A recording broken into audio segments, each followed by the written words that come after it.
Prime Minister Modi inaugurates optical fibre cable connecting Port Blair, what makes Andamans strategically crucial in a major step towards boosting connectivity between the Andaman and Nicobar Islands and the mainland. Prime Minister Narendra Modi on Monday inaugurated the 2,312-kilometre optical fibre cable, OFC, that connects Chennai and Port Blair.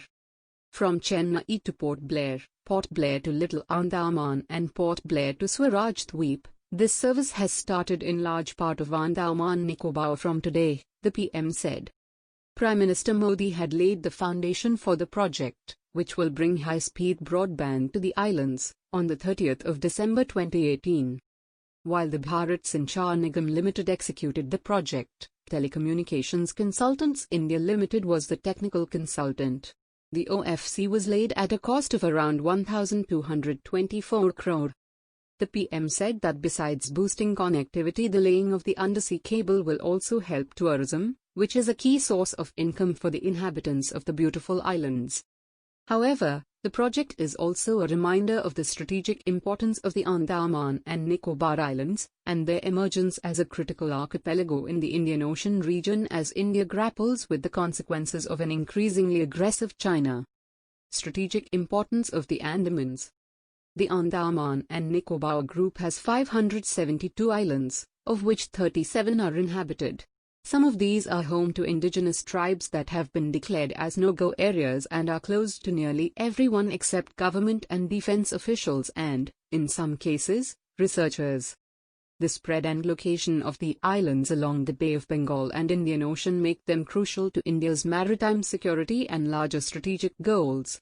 While the southernmost island is some 90 nautical miles from Indonesia, the northernmost island is just 22 nautical miles from Myanmar, both countries that have friendly ties with India. But the rapid economic and military rise of China means India has had to up its game in the Indian Ocean. The task of protecting the trade routes that straddle past the islands falls on the Indian Navy. Keeping the routes free is important not just for India but for the entire maritime global trade in the Indo-Pacific. That's why the members of the Quad, India, Australia, Japan and the US are seeking to work more closely together, especially on the naval front. There have been reports that China is conducting surveillance missions near Indian waters under the garb of anti-piracy drives. Till about 1980, the islands were not really on the radar of India's strategic planners, and were little more than an anthropological curiosity. But the economic growth in Asia, burgeoning trade via the sea lines of communication, sluices, that pass through the Andaman Sea and Malacca Straits, and the emergence of China as a global power have made the islands the center of attention.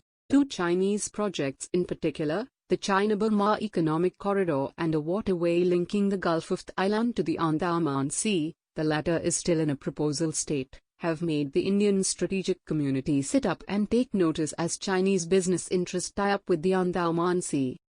Incidentally, Japan, which had occupied some of the Andaman Islands for more than 3 years during World War II, is believed to be interested in developing them.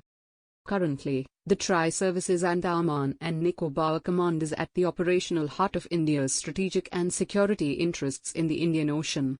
But with China's belligerent behavior in Ladakh and elsewhere, India may consider making the islands a hub for joint exercises with friendly navies from countries such as Australia, the US and France.